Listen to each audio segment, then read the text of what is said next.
everyone. Welcome to the episode 33 of the Full Funnel B2B Marketing Podcast. And we are back with our CEO series. And today's guest is Erwin De Baetselier, the CEO of Luceda Photonics. Luceda Photonics provides software and services for integrated photonics designers. And they're on the mission to help photonics IC engineers enjoy the same first-time right design experience as electronic IC designers. Welcome, Erwin. Hi, Vlad. So Erwin has a very interesting background. He started as a researcher turned engineering and worked on product management. Then he worked also in business development, as well had experience in customer success management. And I'm kind of suspecting that this might have played a role, and there should be no surprise that he is a big believer in aligning, let's say, that all the different customer-facing functions, marketing, sales, customer support, and even training into what we call revenue operations teams. So let's talk about this from a perspective of a CEO. Why should the team operate in this way? What are the main business benefits, Erwin? Yeah. So to align our revenue operations team, we have chosen the image of a flywheel. And this is a particularly strong image for renewal business, which our software business really is. And so the team combines marketing, sales, and services. And in that way, they create a better customer intimacy, but also, which is very important for a company that wants to scale, they create a higher sales process efficiency. Okay, so basically the key for you is the fact that you are in a renewal, as you call it, is in your renewal business. You want to avoid churn. And so the key, that's why any business who is working like that should consider this model, right? Yes, indeed. Awesome. And how did you come up with the idea to align the different teams? What challenge led to this? Yeah. So to be clear, we are still a very relatively small company. Still, the past year, we have grown our workforce by 40 to 50%. And as our teams are growing, we detected a certain lack of coordination. And this is, of course, logical in growth, new people are added, but we detected it very early on. And so what we, for example, saw was that marketing was making material that salespeople didn't use as much as would be possible. Training would be delivered, but not completely aligned on the products we were selling, and so on. And in the growth stage or the scale-up stage that our company is in today, we really need to learn to be more efficient and thus scale our operations. And but one of the challenges that was more of a surprise to me is that we needed to add new responsibilities, new roles to get those teams aligned. And the challenge was that I underestimated the people side of this. People felt in a way a bit threatened by adding new roles and responsibilities. And so this is something that we had to look at very carefully. Okay, cool. And so it was let's say, like always, a people issue as well. And so what is your secret? How did you get people who, let's say, are used to work more in silos or on their own responsibility to switch to such an organization, such an integrated team that is all focused on helping grow revenue? Yeah. So as is very often the case, it's always a little bit about change management, right? And now I had this experience working for bigger companies such as HP and Agilent, and there at least the starting of the change process, or the start of the change process, is a bit easier, because you always come from some hierarchical position. But in this case, in our company, I'm just one of the guys, so to speak. And this means that you cannot start from, even as a CEO, you cannot start from some hierarchical position. And you really have to prove your credibility, and you have to earn your credibility. And so it is good, of course, it's how I want it. But then to get the people to adopt the processes or new processes, I have just set high-level targets. I identified a number of challenges, organizational challenges. I was assured that they were aligned on those organizational challenges. And other than that, I have left them to formulate the answers to those challenges, and let them drive the change. And whenever there were some concerns, I just had to add some grease to the machine, if you want. And of course, I had to watch over the overall strategy. Awesome. You nailed it. I love it. And since you have, let's say, this, still you have these different roles, people doing more marketing, sales, and some doing more training and support, who do you then assign to be the leader there? Head of sales, marketing, or client success officer? Well, I spoke about the flywheel in our revenue operations, and so we have a flywheel officer. Okay. But of course, it's you need to look at it a bit more seriously. And so each part of the flywheel, be it marketing, sales, services, training, has a person who is responsible for the coordination of it. But at the same time, this person has also minor executing responsibilities in the other parts of the revenue operations circle. And in a way, this assures a coordination that is already built in. So no silos, because the people are in some way already working in a number of the parts of the revenue operations circle. And so much of the interaction becomes self-driven. It's not well, it's a quite serious thing. So KPIs are set, and we have somebody who's overseeing the overall coordination of the flywheel, and that is Pierre Waal, our global sales manager. He likes to see his role more as that of a coach, by the way. Okay, makes a lot of sense. And you mentioned KPIs, and I was interested because again, if you're aligning these different roles, what are some? Do they share some KPIs, and what are those, let's say, KPIs that they share and that are kind of driving the team's performance? Yeah. So today our challenge is scaling up. We are a profitable company, but scaling up is our main task for the coming 1-2 years. And so some of the KPIs are set around that. But we do also have KPIs on new sales generation, on renewal sales, on growing existing accounts. And then, as I said, on scaling, we have, for example, KPIs around sales efficiency. For example, how long does it take to onboard a customer? We want to make products easier to use, for example, either by improving training material, by improving documentation, either by influencing the R&D team, and so on. And of course, the easier the products are to use, the easier it is to make a deal. Most recently, we have started an initiative called Luceda Academy.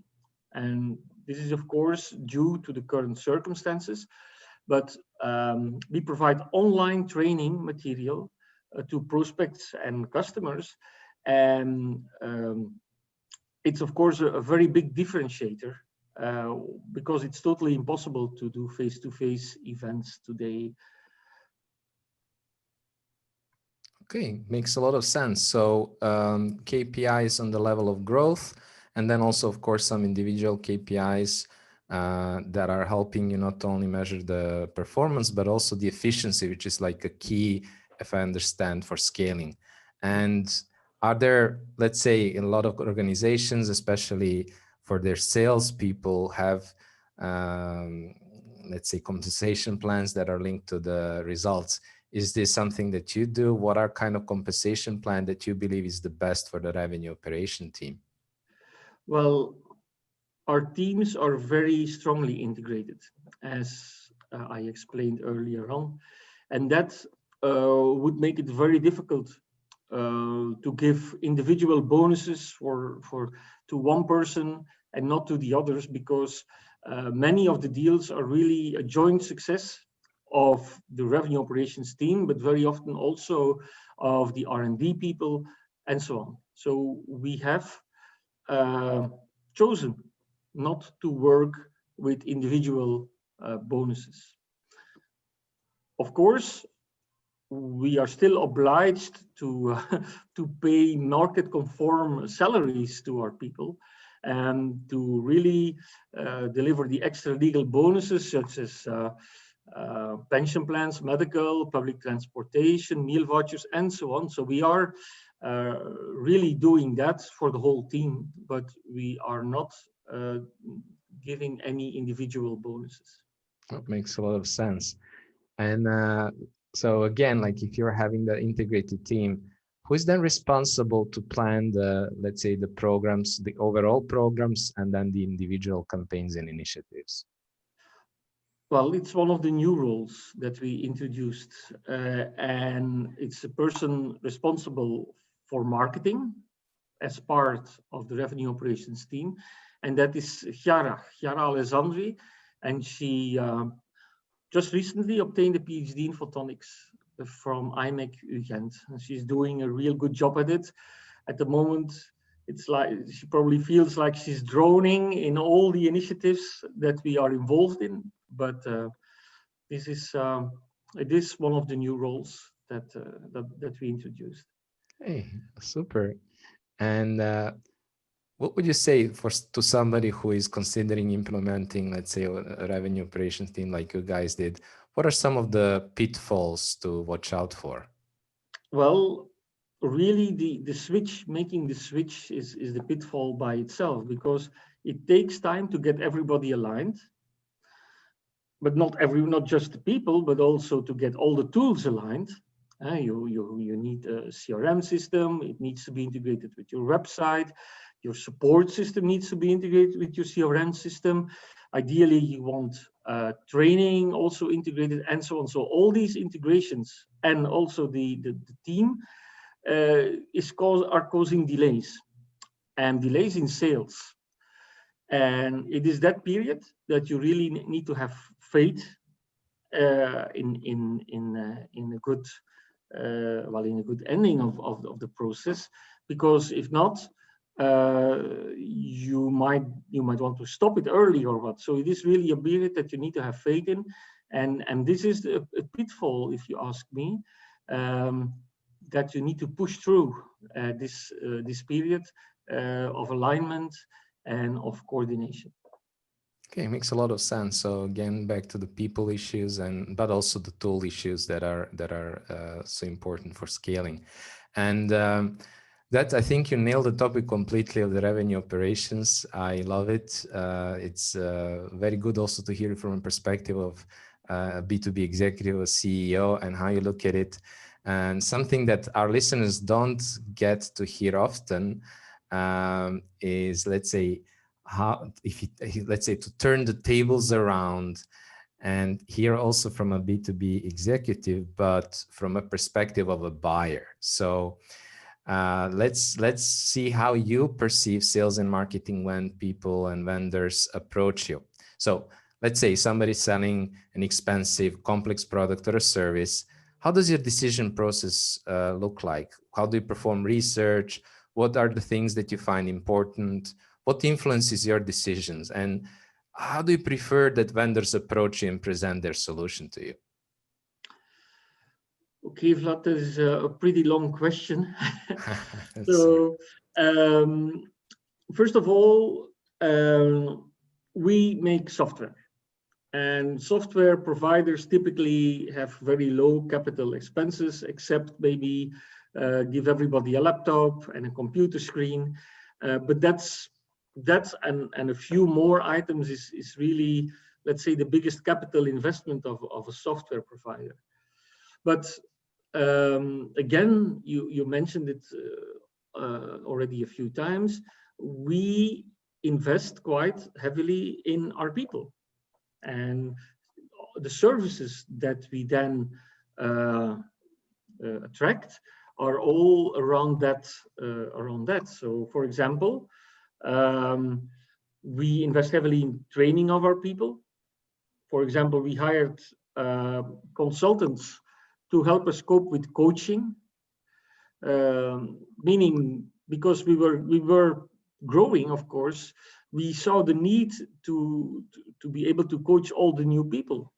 And it's not just coaching by the management, it's coaching by everybody. So we hired consultants to help us cope with coaching, to teach us how to coach the others. And we even hired recently consultants to help us cope with the unwanted effect of COVID isolation. So it's all services that are focused on the people, on the team. And these services, they were actually mostly hired based on trust. So we have a large network that, for example, includes VOCA, Series, and others. But some of us have, of course, over 20 years of experience in the industry. And so if you ask me how these consultants were selected, it's based on trust. We had met them somewhere else. We know them since 10, 15 years. This is the way we do this. Now, we already talked about scaling, and that will, of course, necessitate a relatively larger investment, because the price of the CRM tools, web marketing and support, okay, they have a certain price, but the biggest investment in there will be people's time and the time that it will take to get it all working. And so it's a very important decision to make. And we have done a small study of the market there. For example, when it comes to selecting the tools, we work with one person that is just, let's say, checking the feature list. But in the second stage, we involve all future users. And why is that? Because this type of software, the success is completely dependent on the involvement on the people, on the ease of use of the software. And if that is not the case, and we can all think of some CRM and other software that is really, let's say, very painful to use. But if that is not the case, if people are not involved, then they will simply not use it to the extent that it is needed, and then the whole system fails. So we involve the whole team in the selection, in the final selection of the products.